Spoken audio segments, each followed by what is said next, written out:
Good morning. I hope you're all well. It's a beautiful day out. So I hope you had a good weekend. I guess I did. Wasn't all that different from the weekdays, which is kind of a hallmark of these times, yeah? I read a book. That was an exciting 3 hours. This is how you know that you're kind of scraping the bottom of the barrel, right? As you blast through books that would otherwise take you a lot longer. And what else did I do? Oh, I reinstalled Stardew Valley. That was a bad choice. I mean, it's a lot of fun and I enjoy it, but it eats my time, which is okay, I guess, because it's not like I'm going anywhere else. Yeah. So let's see here. What is going on with you guys today? Good morning, Catalina. How are you, my dear?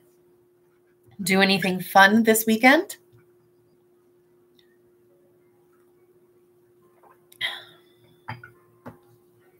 We are, let's see here, just kind of a summation of what we are doing today for various classes. For Honors World History, it is time to bring in some Murica. We are doing the American Revolution in one day. Trying to figure out if we can do the French Revolution in one day. Instinct says no. We might have to break it into two. Not sure. I'm trying to revamp something right now just to see if I can do it. But the problem is every time I'm like, well, I can simplify the French Revolution down into a few. And then I'm like, no, but you have to know. In order for that to make sense, you have to know. So yeah, I'm not sure that I can do the French Revolution in one day, but the American Revolution I can. So today you guys are doing the American Rev. So hopefully some of that is already familiar to you. And comparative government and politics. Today is intro day to Unit 7. Oh, you reread Persepolis? Did you see what I posted? I found a link for the movie. I did not put it up there. Someone from the Urban University of San Francisco did, or Urban College from San Francisco did. So I found a link for it. So that is kind of your assignment for today. If you so choose, you can watch the movie. Otherwise, work on vocab is kind of what I want you guys to do today. But I love Marjane Satrapi's work. I just think she's marvelous. Yeah. I really wish that, I could get enough copies of the whole thing for all of you guys and have you guys read it. But I don't know, man. County gets a little funny about the second volume of that memoir. You started your Quizlet already? Good job, lady. You actually have the movie on DVD? I was so hoping I could find the French version with subtitles because I just think I just think you should always watch it as the filmmaker intended, but couldn't find one. I was just thrilled to even find an English dub version. But frankly, since it's animated, I don't find the dubbing that distracting. Yeah, so yeah, intro to Iran.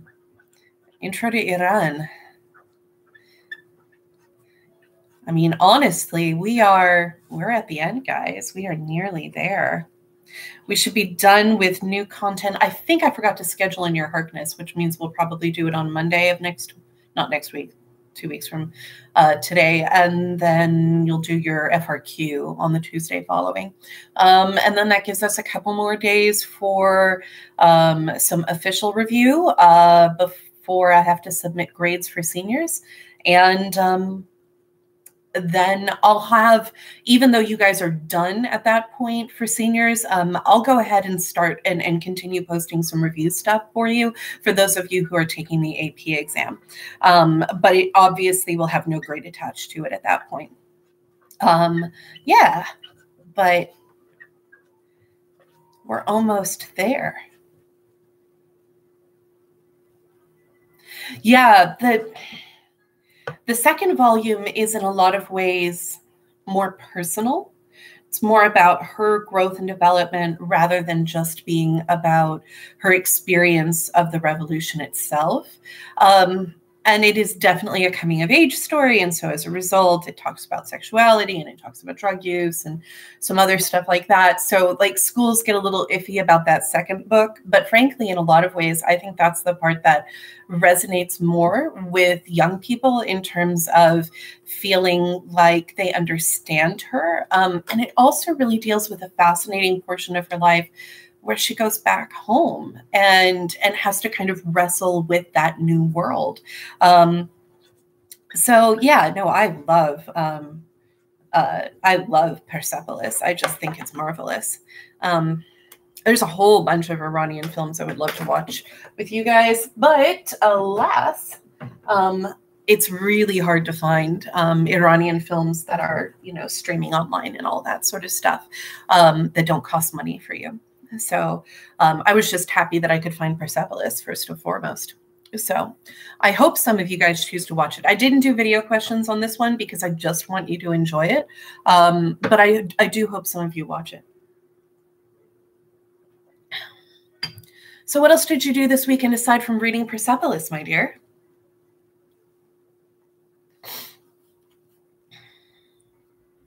And who else is out there? Oops, that's not what I meant to do. Sorry, I'm not checking my text messages, I promise. I had a request from my aunt because I've been posting my my sketches that I do during this. I've been posting these online just as kind of a, hey, here's something that isn't like terrible news. And my aunt who lives out west requested, I don't know why she requested it. She requested a picture of the Mount Rushmore. That's the word I'm looking for. She wanted a picture of Mount Rushmore, but with all of the presidents wearing face masks. I'll give it a shot. I have no idea. I am not entirely sure I can do this, but I will try. And it could be pretty bad because I don't really do faces very well unless I'm really, really focused in, but we'll give it a shot. I couldn't exactly say no, Aunt Gwen. I can't. I told her I'd try. So we will see. You started reading a book called Toro-chan? An idealist school? What is an idealist school? If you will forgive the dumb question.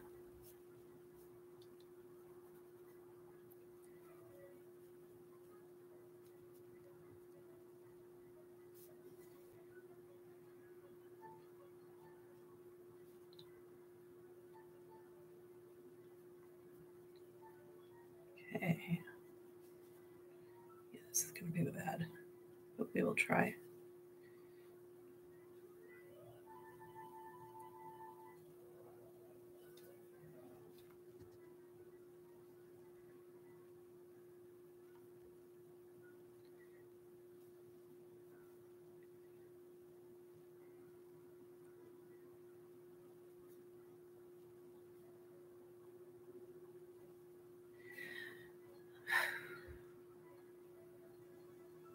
What else did I do this weekend?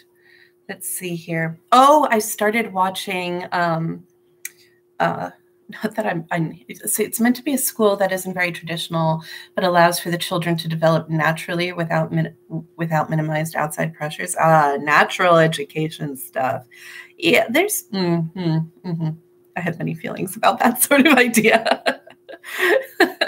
Like, I am all for limiting the number of grades you guys get and like that sort of stuff. But like, dude, all culturally acquired learning is education and all culturally acquired learning is a process, which means that there's no natural acquisition of anything. Yeah. It's, yeah, it's, there's always theories of education that get into that kind of stuff, and I'm always a bit skeptical of it. But that's cool. That sounds interesting, though.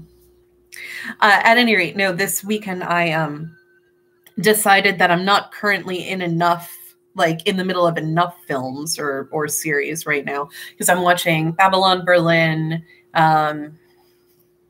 Morocco, Love and Times of War, which is like this super cheesy telenovela on Netflix. And I decided that I haven't watched Bleak House, which is a 2005 adaptation of the Charles Dickens novel. And I've been meaning to watch it for ages and ages and ages, and it's on Hulu. And I was like, well, I got time. So I started watching it, and oh my gosh, it's so good. Oh gosh, it's just delightful. I mean, as delightful as a serial Victorian novel about incredible poverty, corruption, and like, like complex family characters can be. Has Gillian Anderson in it, who that was already going to make me massively happy, because Gillian Anderson is Scully from The X-Files, and I am a nerd, and I loved The X-Files. I mean, up until like season 5, because then it jumped the shark hard, and then it was no good. But early X-Files, oh my gosh, I adored it. I used to, because it came on at, what time? Came on at 9 on Sunday nights. And so that was a problem, because in middle school, my bedtime was 9:30. You may laugh if you like, but my bedtime was 9:30. And that meant that I could either watch part of the X-Files and then go to bed, which was a terrible idea, because then you had to leave kind of in the middle of the interesting bit, right at the halfway mark of the show. And that was just terrible. Or I would record it on VHS, and then I'd get up at 5 in the morning on Mondays, and I'd eat breakfast, and then I'd take my VHS tape downstairs into the basement where there was another like VCR, and I would put it in, and I would watch it from like 5:30 until 6:30. And then I'd get up and take a shower and all that stuff. And yeah, this is what happens when you raise nerdy children.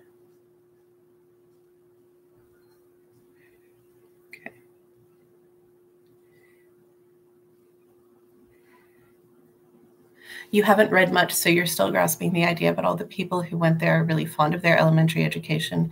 Yeah, no, I mean, like, I feel like those sort of more individualistic sort of educational experiences can be really, really beneficial. But I think the notion that somehow it is less artificial is kind of silly too, because I think all education is artificial, and I don't think that's bad.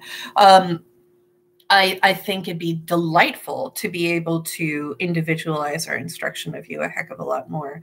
I would love that, to be able to really kind of like zero in on what each of you guys wants and needs. That'd be awesome. But I also am a very firm believer in the notion that education should be as accessible to as many people as possible. And that means potentially that we have to think of the good of the many, right? And not just the good of the few. And that's something that I really, really believe in. So as a result, I tend to want to, I know that like, I don't want mass-produced education, but I do want it to be accessible to as many people as possible. And that's where our difficulty lies.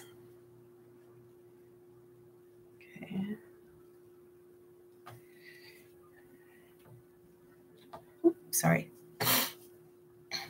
Yeah, so at any rate, I started watching Bleak House this weekend, and it was really, really good. So it's got Gillian Anderson in it from The X-Files, who, like, if you don't know, like, that she does other stuff other than The X-Files, she's just a revelation in it, because she's so different and so amazing. And and just astoundingly good. I mean, like, honestly, she is the best part of that show. Yeah, she's wonderful in it. But then there's also, if you watched Game of Thrones, the actor who played Tywin Lannister is also in it, and he is so good. He is wonderful in it too. So there's that. And no, it's a really like fulfilling sort of show to be watching right now, because it's all about sort of like this claustrophobic environment where people are just sitting around and waiting. And I understood that on a very visceral level.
So yes, I've been watching that.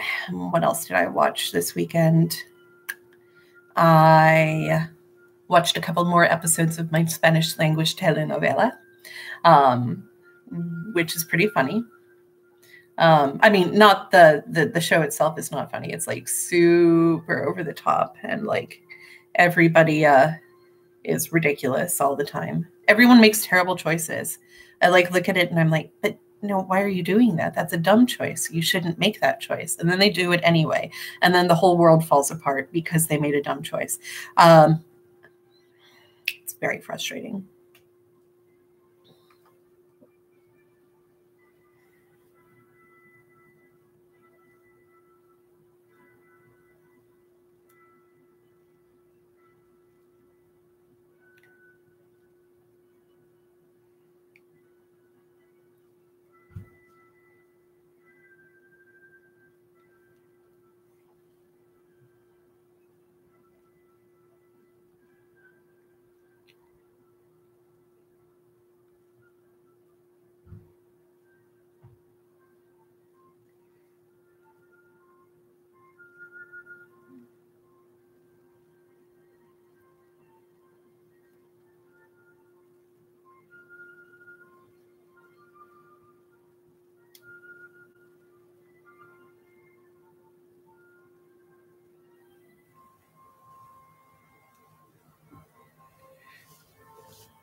So, Catalina, what other classes are you working through right now?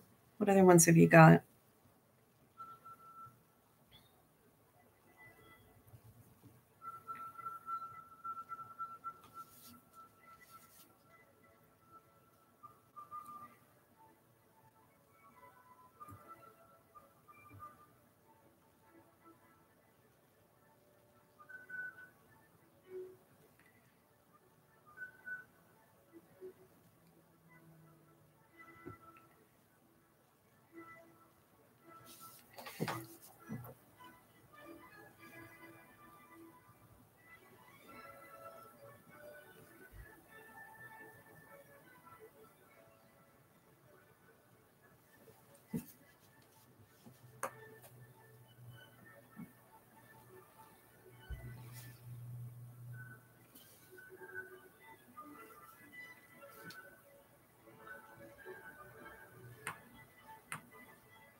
Sorry, my back has been driving me nuts, and I spent half the weekend trying to do like yoga and everything to stretch it out, but it's just real tense. I can't imagine why.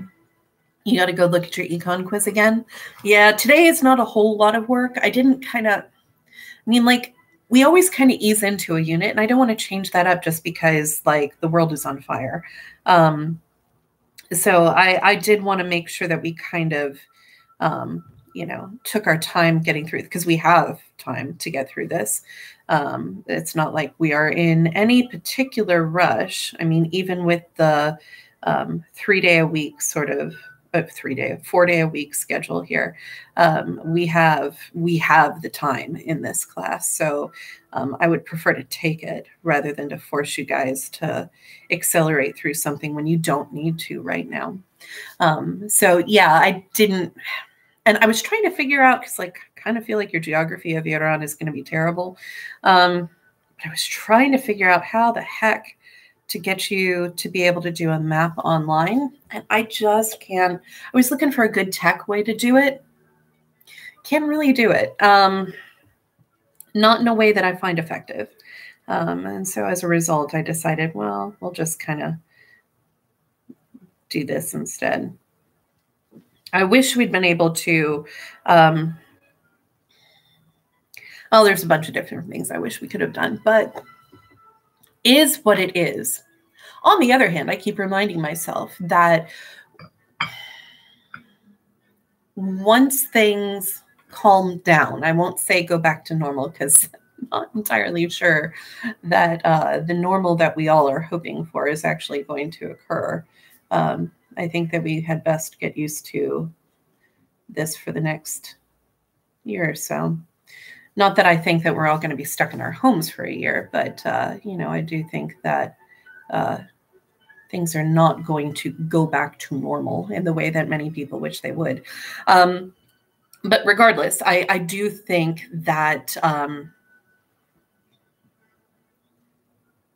I do think that one of the few benefits to all of this is that when things kind of return to something that we sort of can understand as normal, one of the great benefits is I will have my sub plans done for the rest of eternity, forever.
So what are you guys doing accounting right now in econ? I think that's what Dr. Roach was, or is that coming up later on this week? His Dr. Roach asked me to take a look at one of her lessons just to make sure, because it gets pretty complex with all the accounting stuff. And I know she was concerned about it, because it's one of those there are some things where you look at it and you're like, how in the world am I supposed to teach this without you guys actually physically being present? That's how I feel about the French Rev right now. I look at that and I think, oh my goodness.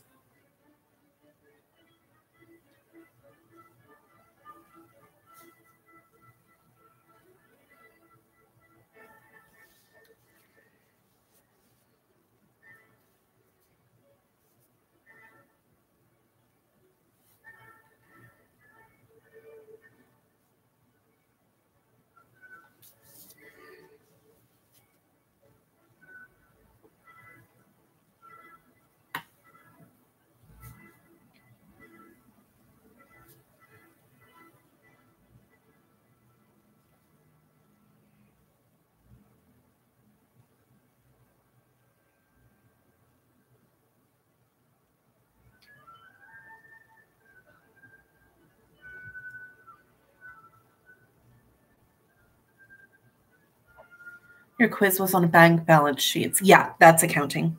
Yeah. Yeah, that's the accounting stuff. Yeah, bank balance sheets are complicated, and I still am very bad at them. So, you know, it is what it is.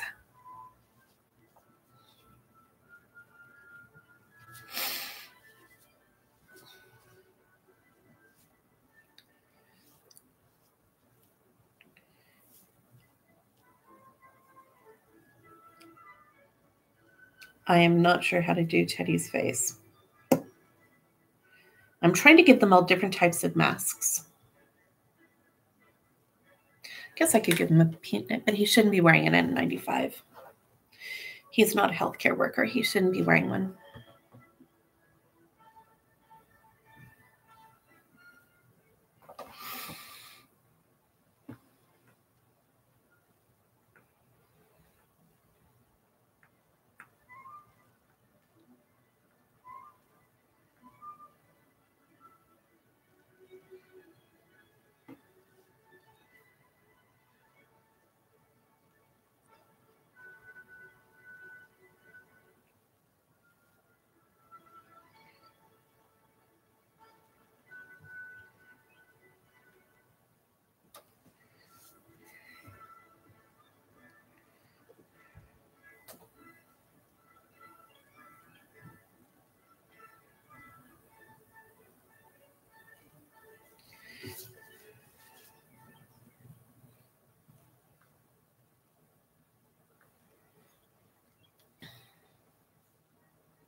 All right, we have the rough outline. I'm not entirely convinced by any of this. I told my aunt I don't do portraits very well, but we have tried.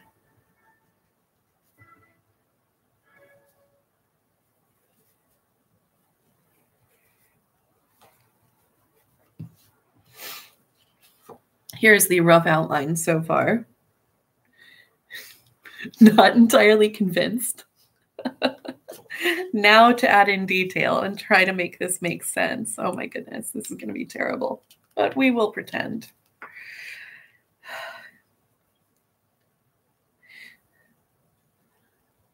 My aunt's she's in Salt Lake City is where she lives, and they've been dealing with earthquakes on top of all of this nonsense. So I was like, oh, okay, all right. You want a picture of Mount Rushmore with all the faces wearing masks. Okay, I'll do you a solid. I can do that, or try to.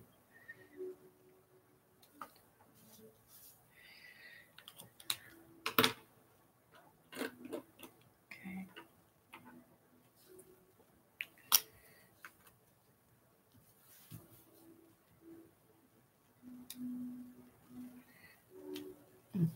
That one's dead. I need to throw that one away.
I don't know, man.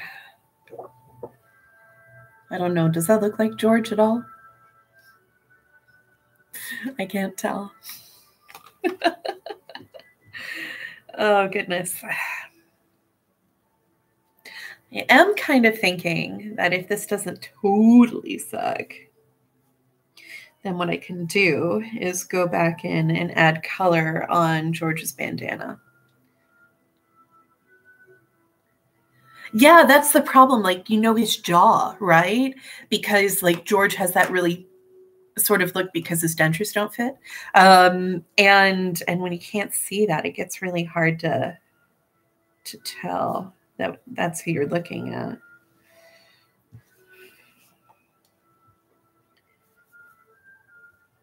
Oh, gotta do the cravat.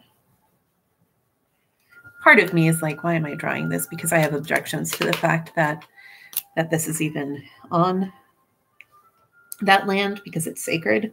And I think that the actual statue itself is a bit of a problem. I would much prefer that they'd be able to finish the Crazy Horse statue, but they can't because the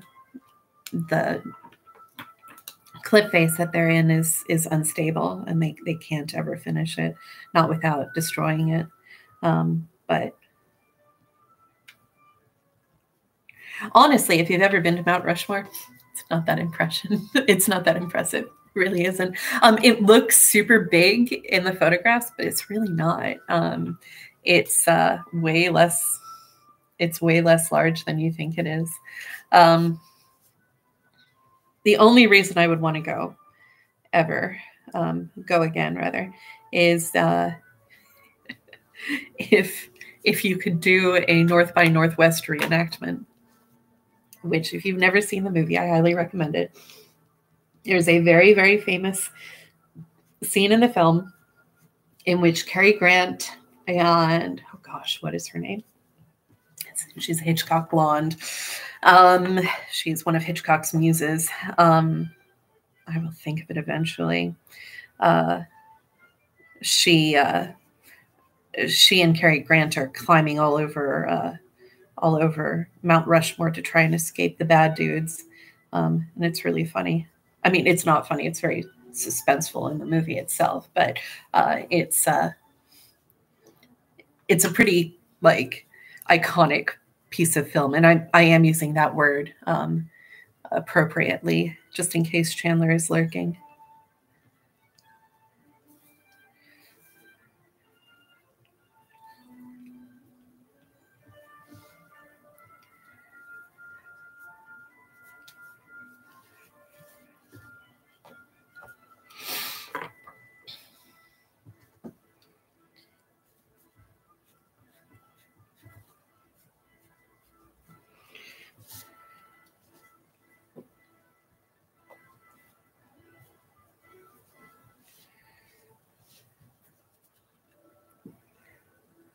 Get into the rest of George later. Let's try Tom.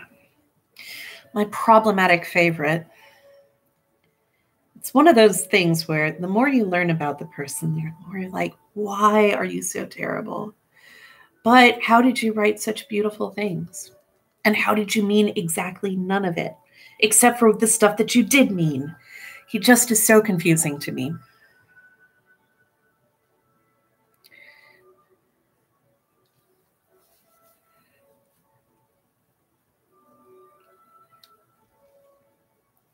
On the one hand, definite genius. On the other hand, definitely a slave owner. definitely involved with people who could not consent. Definitely not acceptable. And yet, some of the most important writings in our country's history.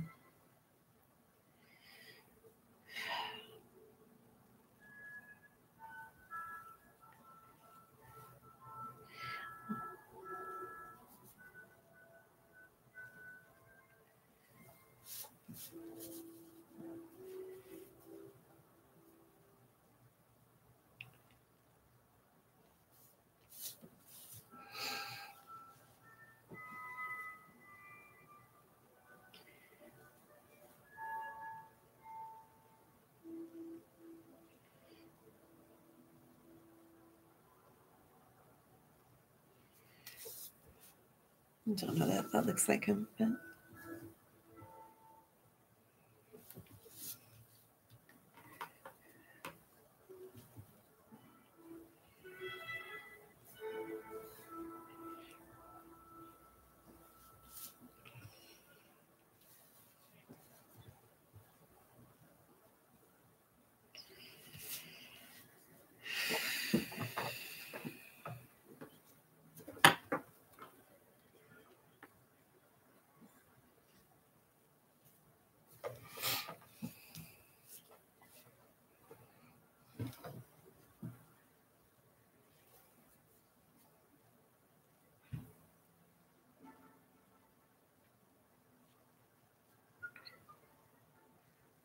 now for TR. Teddy, on the other hand, is one of my favorites, not because I particularly enjoy his foreign policy. I think his foreign policy is cruddy. But just as a character, like, dude, guy is something else. He really is. Like, he's what Hemingway wishes he could write, you know?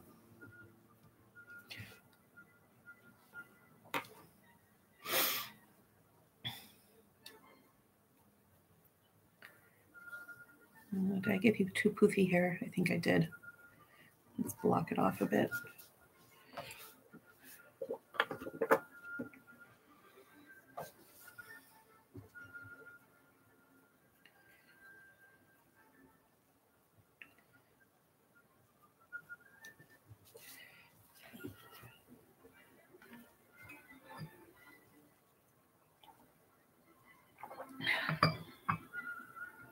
Now this one's problematic because you have to get the illusion that he's wearing glasses, but he's not wearing glasses. I mean, because they couldn't exactly put giant panes of glass up to symbolize that he's wearing glasses. I mean, I suppose they could have, but it would have looked very strange.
problem is I really need to be able to show TR's mustache, and I can't because his mustache would be covered.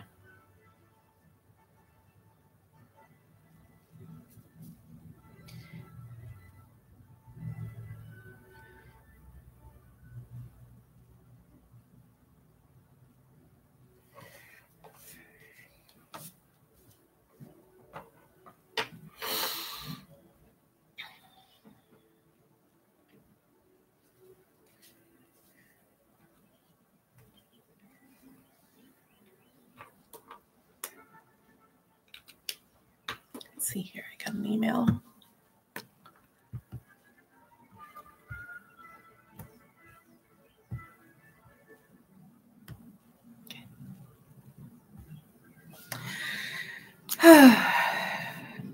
So, Catalina, are you planning on going bowling anytime soon?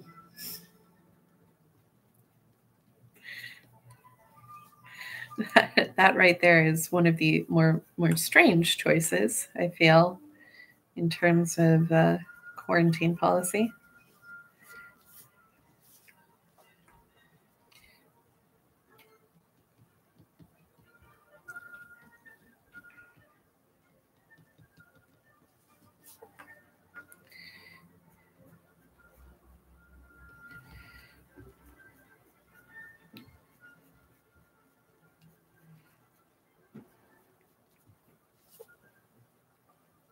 No. What? Sticking your hand into a bowling ball that has been used by many other people doesn't sound like a really great idea during a pandemic? I can't imagine why you would think that, dear.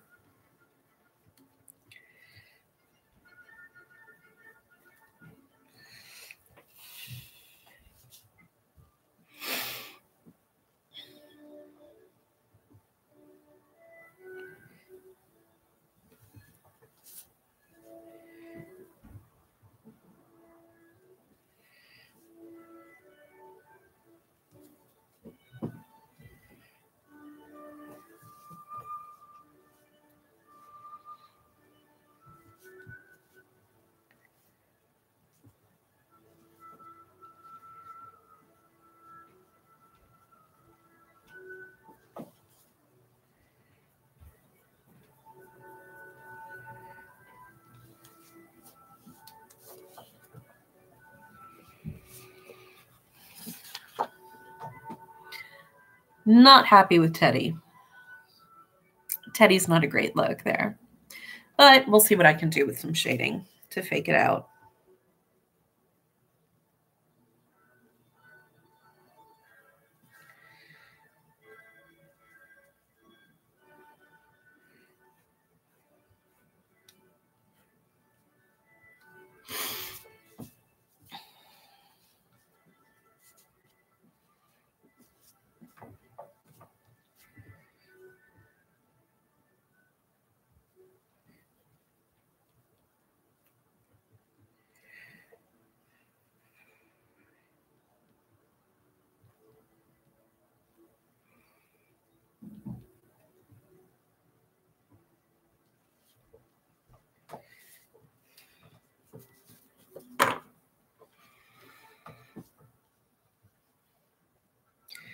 Okay.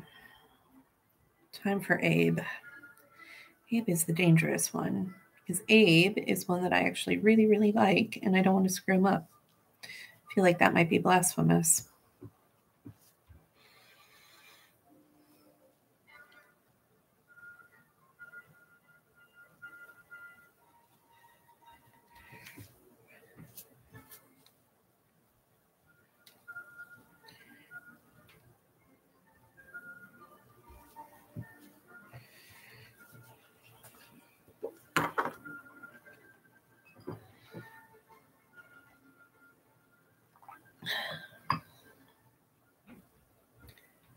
Okay.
Yeah, I don't know. There's a reason I don't do portraiture.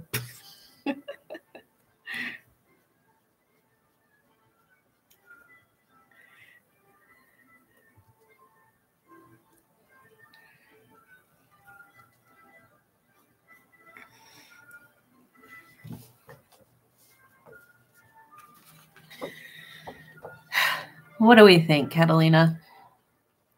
Aside from the disaster that is Teddy Roosevelt there, that's pretty bad. But George didn't come off bad. TJ looks a little bit like Hannibal Lecter. I don't know.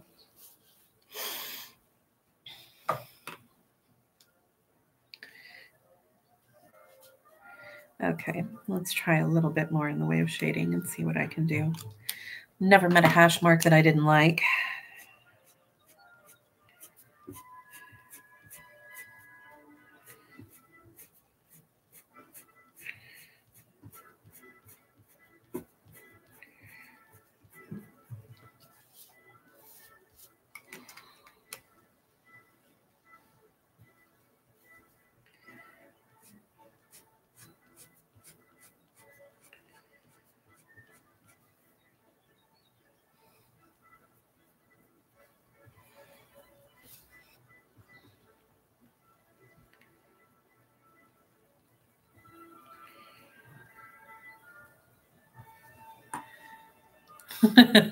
Yeah, George does look a little bit, yeah, it's, I need to work on Abe. I'm not sure, man. He doesn't look tired enough. That's the defining characteristic of Lincoln, isn't it? Just make him look real tired all the time, because he was. Poor guy.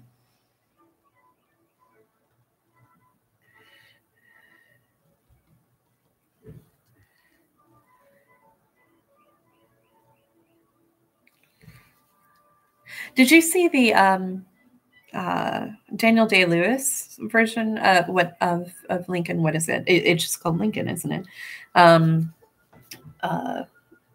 It's Spielberg directing, isn't it? I thought it was remarkably good. I particularly liked what's her face? Mary Todd Lincoln, played by, you like me, you really like me. What the heck is her name? I will think of it eventually. It'll strike me at 3 a.m. because that's what these things do.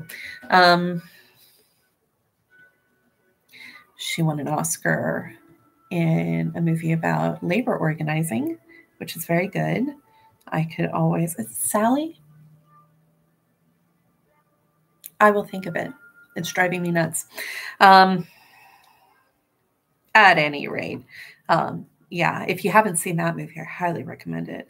Although, I mean, there are problems with it in a very real sort of way. I wish it had a stronger African American presence in terms of in terms of the actors, but it is pretty good in terms of its historical accuracy, and the performances are marvelous. I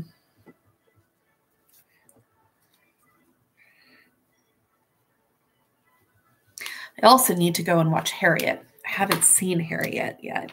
I heard such mixed reports about it, and I really want Harriet Tubman to get the movie she deserves because she's such a badass. Just amazingly cool.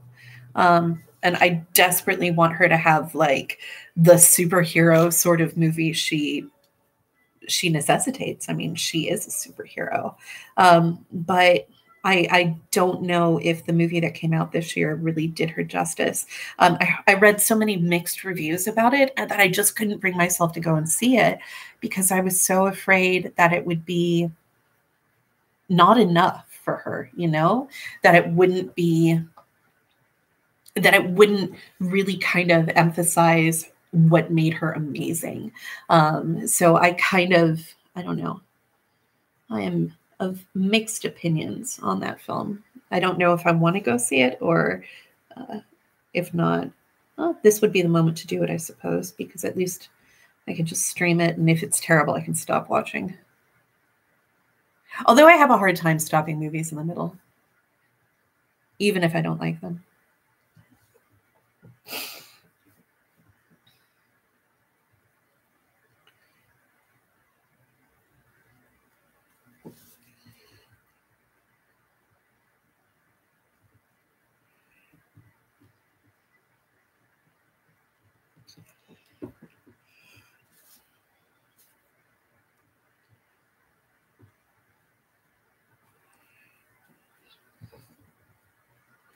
That's better.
I think we stop there before I make it much worse. Actually, maybe a little bit of shading on Lincoln's mask. But I think Teddy looks a little better now. Not sure TJ looks like TJ, but like, we'll go with it. Do a bit of shading on Lincoln's mask.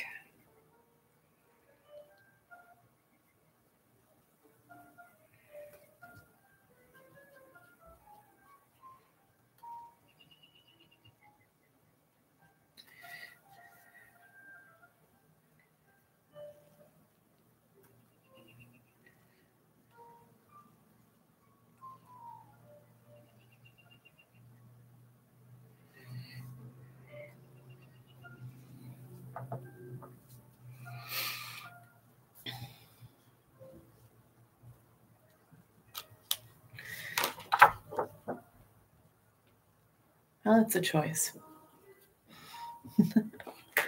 All right, kiddo. Any choices as to what you would like me to draw next, since I have fulfilled my obligation to my aunt and drawn her a picture? Anything that you would like me to draw? I have about half an hour left. Preferably not a portrait. As you can see, not my strength.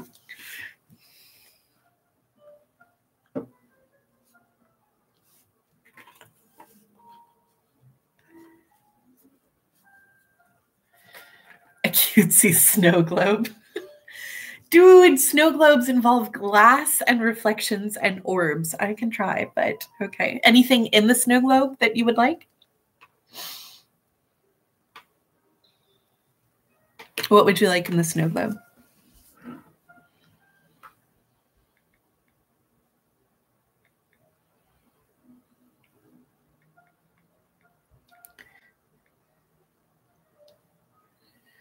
cottage scene.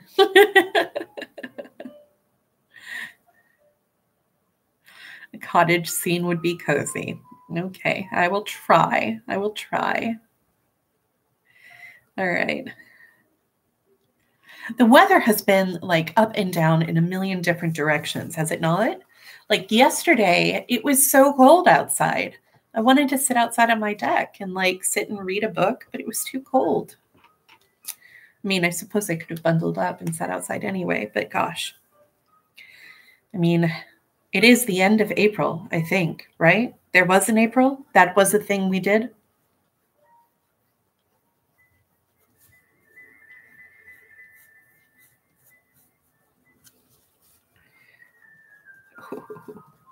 My ability to draw circles, dear. Not so great. This is turning into more of a spiral. Wow. Okay. All right. Flip that sheet over. Okay.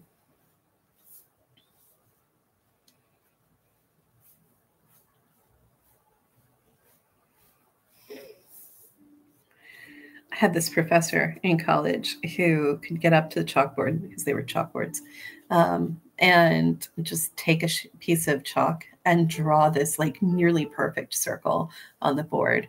It was astounding. It was one of those things where we were like, whenever he needed to like draw, I don't know why he was even doing it. Maybe it was just because he could. Maybe it was a weird flex. But like, it was one of those things where he would just walk up, pick up a piece of chalk, and just do this perfect circle on the board. And we would all go, how did you do that? It was amazing. Not entirely sure. Like, you know, at a certain point, it's kind of silly to be excited about that sort of stuff, but it was super impressive. That was the same professor who I traveled to Cuba with. He was amazing. He was so cool. Should check in with him and see how he is. I think he's still teaching at UGA, which I always tell people, like, if he's still around at UGA, you should take his Caribbean history classes. He's amazing. Tell him Carol Galloway pointed you in that direction. He was one of my advisors for my honors thesis, and he was delightful and really, really helpful. And he was probably one of the better teachers I've ever had in my life. Like, so good that, like, when we had to do our evaluation of him at the end of the year, my classmates and I decided that we would captain him, if you know what I mean, in terms of Dead Poets Society. He walked out of the room for us to do our evaluations, and when he came back in, we all stood up on our desks and said, "Oh, Captain, my Captain." And he looked at us like we were insane because he was Puerto Rican and had never seen the movie. It was great. We had to explain. We were like, no, like, trust us. We're trying to give you a massive compliment right now. Just trust that we are trying to do something really cool. Go and watch the movie and then come back and tell us, like, you know, and then you'll understand what we were trying to do.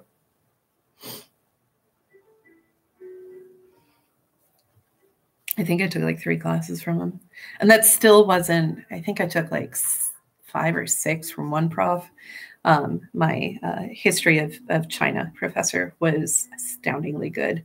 And I initially took his class because like the history requirements basically said you had to show breadth, essentially. You had to take at least a certain number of classes pre-1450 and a certain number of classes post-1450. And then you had to have a certain number of classes in different geographic regions. And I knew a fair bit of Chinese history, at least a little bit, at least some anecdotally, because of my dad and everything, and I was pretty interested in it. So I decided, I'll take a Chinese history class or 2. And he was such a great professor that stuck around and wound up taking an astounding number of Chinese history classes for someone who had no interest in learning Chinese language. But then I also did take an awful lot of Latin American history classes. The only type of history class I really didn't take a lot of classes in was US. Not my thing. I took a history of the American South course, which was interesting, but not life-altering because like most of the stuff we talked about was pretty self-explanatory for anybody who's grown up here. And then I also did take a class on history of the US through public health. And let me tell you, that one's paying off right now. It's a pretty great class. But yeah, I mostly did non-Western history in college and in grad school, which is why I don't teach US. I could, I'm certified in it, but I don't particularly want to. Partially because there are so many people who always want to teach US because not many people like say, hey, yeah, I want to teach non-Western. So they're always perpetually short on people who are willing to do that. So world history winds up being where I live because of that, because it doesn't scare me. The world history standards scare a lot of teachers because you have to know a little bit about everything. And only a tiny, tiny bit of it involves the United States. And that's really hard for a lot of teachers to do appropriately. But I enjoy it. I think it's fun. I get very sad if I don't get to teach world history. I really enjoy teaching comparative government and politics. I don't want you to think I don't. But the thing that I like about it is the fact that it's mostly non-Western. And I feel like that kind of plays to my strengths. Not that I couldn't teach US history, and if they ever needed me, I'd definitely do it. But there are so many people at the school who teach it and teach it well. It doesn't make sense for people who don't need to teach it to jump in. Plus, US history is an EOC course. So it matters a lot that we try to maximize scores on that. I hate the idea that we have to teach it like that, but it is the reality of things.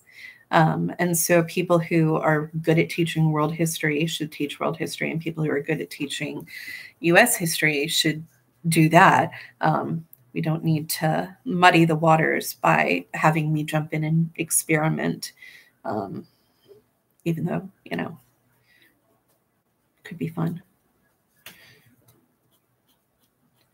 I've only really taught US history when I'm student teaching. And that was fun, but like, not my thing.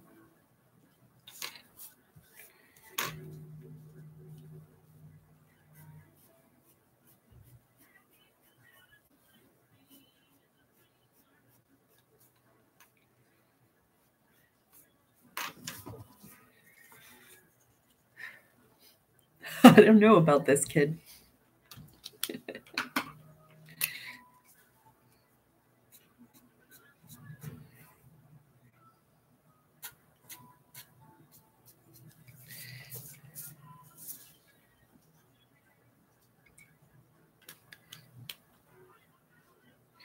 Problem is that to indicate glass, you have to do some very strange things with shadow, which is hard to do unless I black out basically half the page, which I don't object to.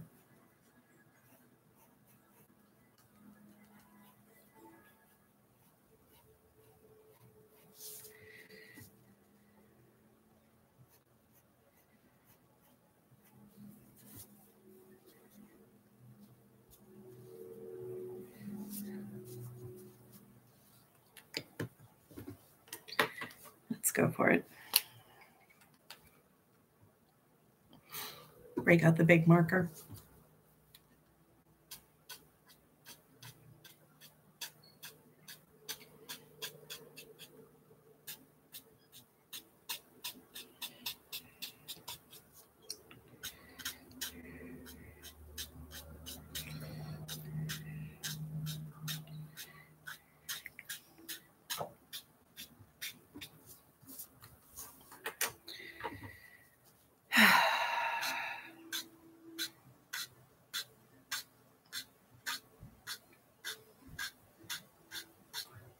So have you cooked anything really good this weekend, Kat? Catalina, because I know you are a big cook, aren't you? I made a really good stir fry last night. It was quick, which was nice. I don't want to really get every pan in the world dirty just for one person, but it was very good.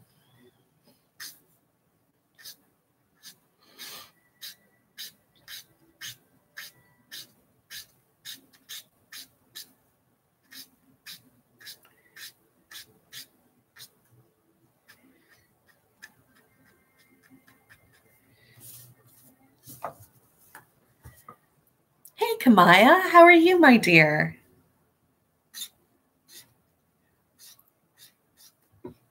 What have you been up to?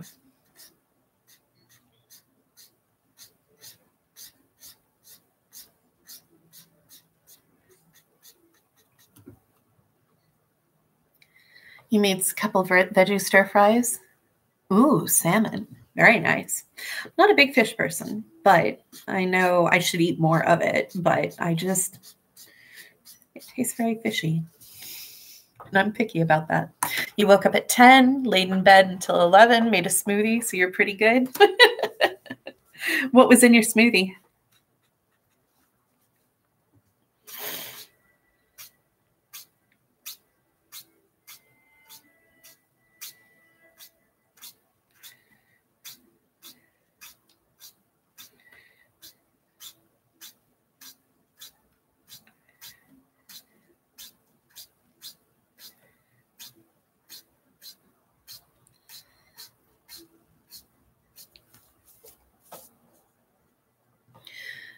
Nothing, but you're going to make ramen for lunch? Like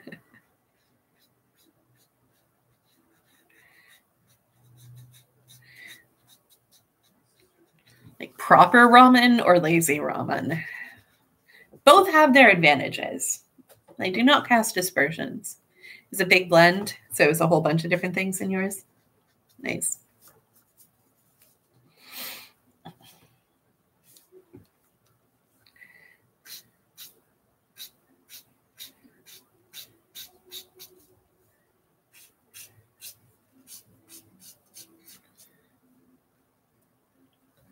Step up between lazy ramen and yeah. At least so long as you're adding stuff to it, you're not just like doing instant like dorm room ramen, which, has its place. This weekend, I was just burnt out from cooking. I was like, I have cooked so much. I don't want to cook anymore right now. One night I was sitting there thinking, I don't want anything that I have, and I don't want to order out, and I don't want to go get pickup, and it was like this litany of things I didn't want. So what I wound up doing was I made a batch of cornbread, and that was dinner. That was it. You stayed up late playing Sims? What are your Sims up to now? I really can't throw any stones, Kamaya, because I've gotten back into playing Stardew Valley, which is dangerous, and I know better because it eats your life.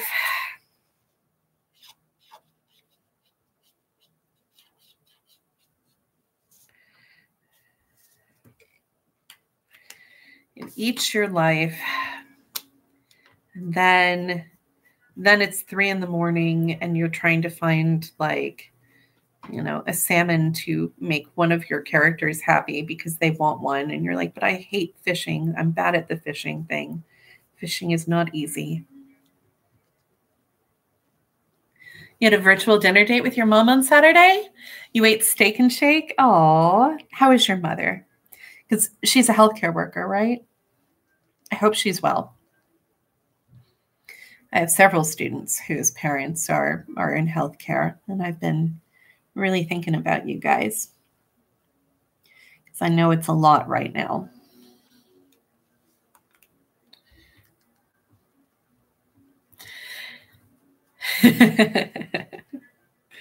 Yeah.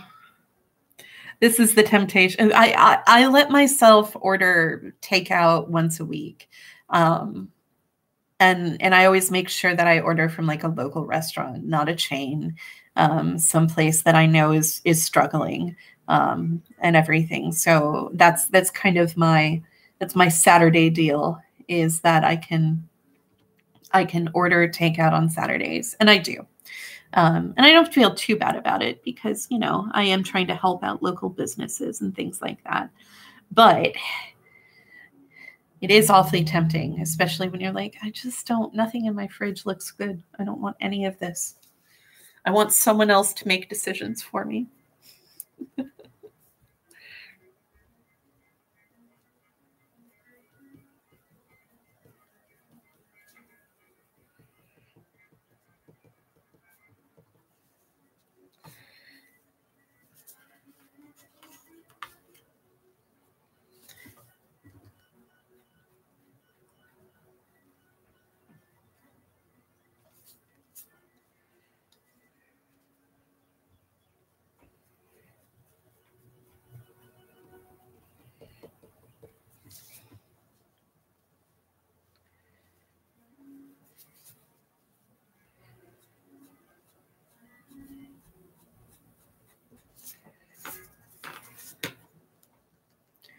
Well, Catalina, I don't know about this one. Globes are not my thing. In the one art class I have taken, for real, like one art class, we did, shading and all of that sort of stuff. But that was my senior year of high school. And that was, not to tell on myself, a long time ago. And I have therefore conveniently forgotten how you shade globes.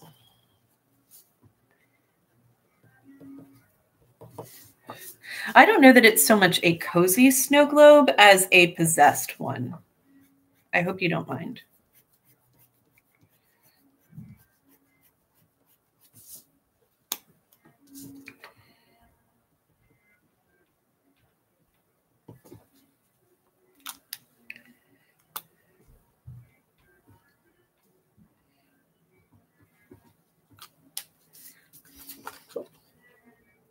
There.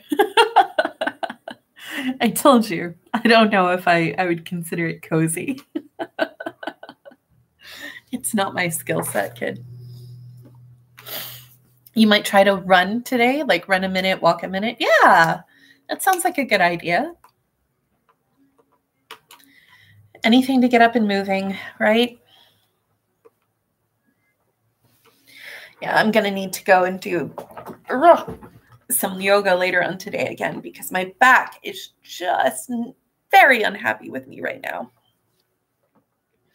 Did not sleep well because of it. And I have an ice pack actually on it right now that you really can't see, because I am not designed to sit like this for so long. I'm used to being up and moving most of the day, right? I'm up in front of you guys. And while my feet appreciate not being stomped on all day, my back does not appreciate sitting all day. So what you gonna do? Plus, getting old. It sucks. I don't recommend it. I mean, it's better than the alternative.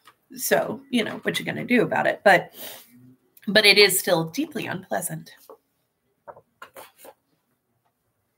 Kamaya, I have 10 minutes. What would you like me to draw?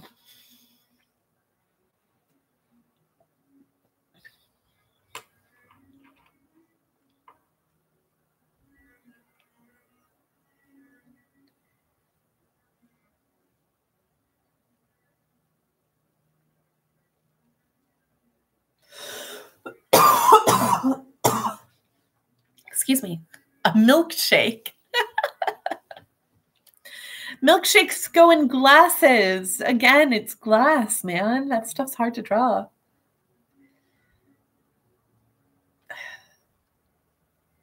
Can you give me something else? Maybe I won't draw anymore today. Maybe I'll draw tomorrow. How about you think about what you want me to draw for you tomorrow? Okay. And I'll draw tomorrow, because I'm not entirely convinced that I have a lot of inspiration left. But,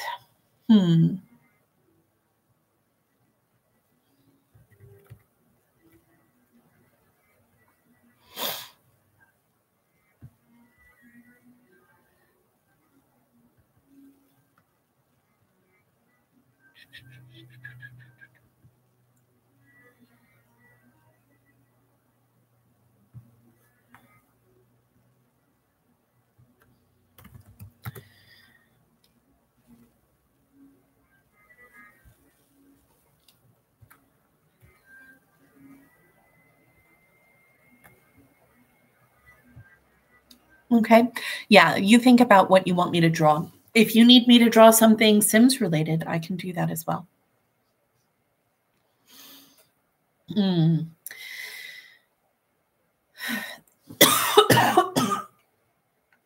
Ugh. Don't try to breathe coffee, man. It lingers.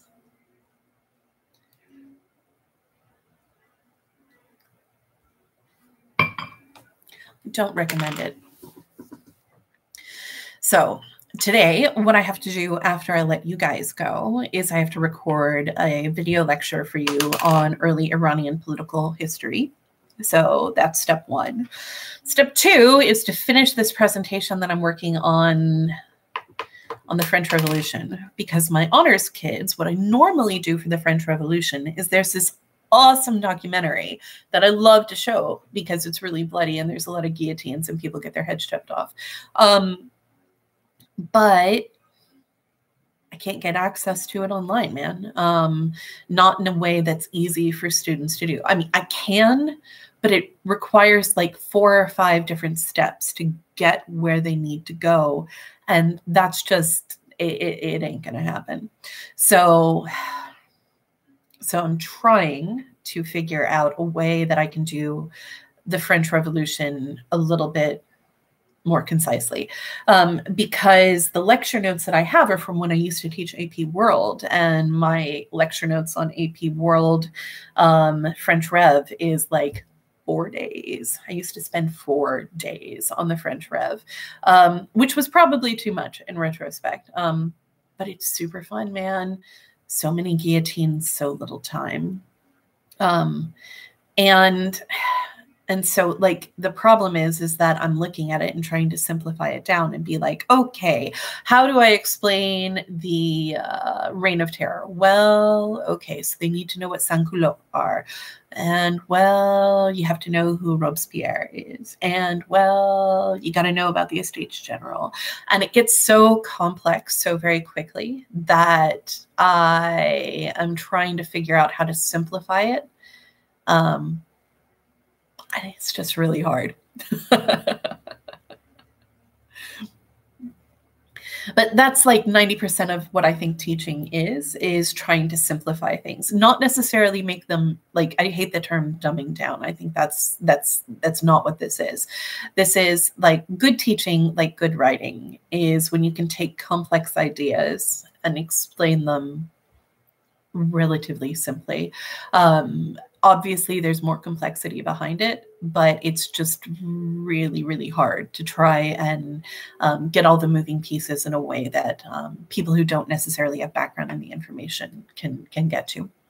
But I like teaching the heck out of the French Revolution, because then the next thing I teach is the Haitian Revolution. And in a lot of ways, the Haitian Revolution is a continuation of the French. In fact, I mean, that's how a lot of Haitians thought of the revolution itself. They didn't just see it as a slave revolt or a revolution against like France or a war for independence. Initially, if you look at the documentation a lot of the Maroon communities, a lot of the free Black communities in Haiti, a lot of the enslaved people in Haiti, they use the language of the French Revolution in their initial attacks. They're passing around underground copies of a Declaration of the Rights of Man and Humans and Citizen. And they're passing those things on in sort of an oral tradition. And they're even calling themselves citoyens, right? They're calling themselves citizens. They see themselves as sort of they associate themselves with the sans-culotte. They wear the cockade, the little ribbon that indicates that you're part of like the sans-culotte. And so I like teaching it in conjunction like that. I would really love to be able to teach a class, like I've said before, just on revolutions. And one unit I would teach would just be on the Atlantic revolutions. I wouldn't want to teach it as separate, like, and here's what happens in the American, and here's what happens in the French, and here's what happens in Haiti, and here's what happens in Latin America. I think it's way more interesting to think of the Atlantic and everybody who travels across it as a network of revolution. And like that what happens is you have the French Revolution start in 1789, right? And then across the Atlantic in Saint-Domingue, you have the Haitian Revolution begin. And that begins in 1791. It's a 3-year difference. The French Revolution is still going on in 1791. And so what happens is the Haitian Revolution happens in conversation with the French, and the French react to the Haitian Revolution. They're not separate events. They're the same. And that would be really, really, really fun to teach it that way. But that is not how the standards are designed. It's not how any of the curriculum is designed. And it's really hard to fight against that. It doesn't work particularly well. So, alas. But if I had my druthers, that's how I'd teach it. So, but I am looking forward to teaching the Haitian Revolution, even if I can't do it the way I normally do. So at any rate, guys, it is nearly noon. I've got to go figure out what lunch is because I think I'm running low on lunch supplies. Got to hit up the grocery store this week. And I wish you guys all a really good day. Yeah. Go play Sims once you're done with your schoolwork, Kamaya. Go for a run, and I will see you tomorrow. Bye.